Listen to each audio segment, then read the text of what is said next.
Hi there, Heather from Find Your Balance Health Coaching. I am here with my friend Elizabeth Potts. This is part 3 of our conversation. I'm also here with my dog Xena. We're trading laps. So if you missed the other parts, go check out my IGTV page on Instagram. I can't say it. IGTV. Yeah. Check it out there, or the videos tab on my Facebook, or the blog tab on my website. So in our last 2 conversations, we discussed lymphatic massage and also myofascial massage and the amazing things that you do with that. But let's talk about the cranial sacral work that you do. It's a huge, you really combine the 3 modalities together in most of your sessions. So let's break down the cranial sacral. So first, what age group of clients do you have? So my youngest is 2 days, and my current oldest is 96. Amazing. And you know, I'm not doing all 3 modalities on like a 2-day-old. I'm usually doing more actually of cranial sacral, for different reasons that I'm probably doing cranio on a 50-year-old. Right. However, my 5-year-old niece loves lymphatic work more than anything. Yeah. So it's really, really cool I love all the ages. Yeah, that's amazing. Yeah. My work is never boring. I love it. That's really cool. Yeah. So tell us how that you perform the cranial sacral, because I don't know if a lot of people have done. I mean, I've experienced, and I basically go Like out. I'm like comatose. So It's just snooze button. exactly. Yeah. So can you just tell us how you do this? Absolutely. So craniosacral work, I'm working anywhere from, most of the time I'm kind of on the back of the skull, and then I'm underneath the sacrum. And so, and then I work all the way up the spine. And so what I'm working with is the cranial wave, so the cerebral spinal fluid. I go for the fluids. So dehydration is huge with majority of our world. And so with lymphatics and cranial, like it's so important that we stay hydrated. Sure. Yeah. And just have like correct electrolytes and just mineral balance and all the things. So with cranial specifically for like a 2-day-old, usually the reason I'm working on them is they've just been birthed, and that's a lot on the skull. Right. And then a lot of times like they can have a hard time latching, and so I am, his jaw's tight. A lot of times I am just very, very, very gentle, light. I mean, you basically touching the skin. I'm working on different points of the jaw to help the cranium just kind of get back into place. And I'm doing everything at the different bones. So that's why we got all the different colors, is like those are the different places that I'm working. I'm gonna kind of go into some of those positions in a minute, but it is amazing. A baby can come in and they'll be super fussy and curled up in a ball, and then by the end they're in a full X, just like completely spread out. But it's because we're calming the nervous system. Right. So with lymphatic work, I'm working the vagal nerve, which calms down the fight or flight, and then I'm finishing off with like literally coating the brain with like a bath of just like goodness of fluid. Yeah. And so between the 2, people are like, oh, this is great. It's amazing. It's good stuff. But so with craniosacral, it's starting at the sacrum. That is often where the body will get twisted, turned, just kind of all the things. Like if you go to a chiropractor, you know there's a lot of work that happens there. They'll say one hip is hyped or whatever. I'm kind of gently allowing the sacrum itself just to kind of unwind. And so we kind of break the body up into 3 different layers.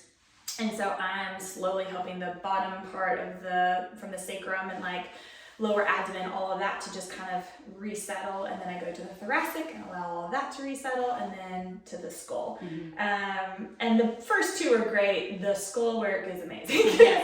And so with that, a lot of my work is, there's going to be obviously like the physical, again, like I do craniosacral with like a lot of fibromyalgia pain people, Lyme disease, anyone that's got like chronic pain, cranial work, because of that, the bath of the cerebral spinal fluid, it calms all the nerve endings. And so literally like they physically hurt. I had Lyme disease terribly for about 7 years. I've been in remission for 5, which is amazing. Yes, awesome.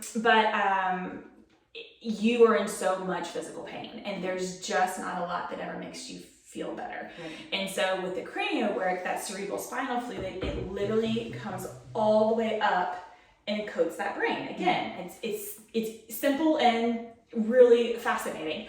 But when we coat the brain, it coats the nerve endings all the way throughout the entire body. And so it calms down just that achy, deep pain that you can't get rid of. Yeah. Like heat was great, water was great. Like there was all these tools, but it was just like, this lasts longer. Right. Because it's not like you have little fried nerve endings everywhere. So that's one beauty of the cranial work is the pain side, and then the other, like I said, can be structural. Yeah. So I have a soccer player that heads The a ball all the time. So like they had terrible jaw pain.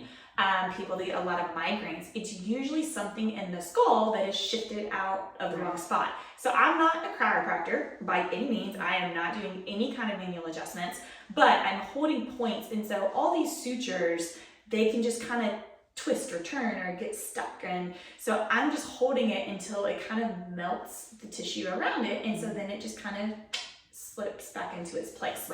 A lot of times, so this sweet little pink bone right here, it can get stuck. And so a lot of emotional trauma, like it presses up into the brain. And so a lot of emotional kind of responses and some like personality kind of stuff, like if you can get this bone back into place, a lot of the major like big responses that can happen to people, they're like, I feel more myself again. Right. And it's like, yeah, because you literally had something pressing on a part of your brain that wasn't supposed to be there. Right. So like there's so many cool different parts to it. So how I actually do the skull work is you kind of, there's some points that you kind of hit, again, kind of goes in with some acupressure points. But it's very, very still, and you're holding different parts of the skull. And so there's kind of a button, again, I call it the snooze button, like you press some different parts in the back of the skull into the tissues, and literally the person will just kind of drop down. And so from that, then that's when we can get the body to start to calm. And so you'll have some people that will need to move from that. A lot of people will go through some like really interesting, they feel like they're in a dreamlike state. And so their body's like processing through some really cool stuff. And I'm just gently working those sutures. And so there's different emotional pieces that kind of go with every single bone, and so some of that stuff can kind of process out. So it's really cool. Like there's so many different parts to it. It's really different. Sorry. No, it's amazing. It's really cool. Especially the emotional piece, and we talked about that in part 2 with the myofascial. But yeah, like processing traumas, like past events that are hugely traumatic. You can help get a little bit of that released, right? And process. If the body's ready. Right. Yes. So that's awesome. So what are some things that they might experience after having cranial cycle work done? So kind of I mentioned in the last talk that we did that like most of my people process kind of up to 72 hours. The biggest thing with cranial cycle work is they are either like, I need a nap immediately. Because with that craniosacral with the cerebral spinal fluid wave, the brain is just like, I just took this warm, beautiful bath of goodness, and like, I just want to rest in this for a second. And so like, people will just go home and have the best night's sleep of their entire life. Or even if they have it in the morning, they're just like, whew, I'm so much calmer and I just feel so much more at peace. So that's like a very, very, very common, the most common response I kind of get.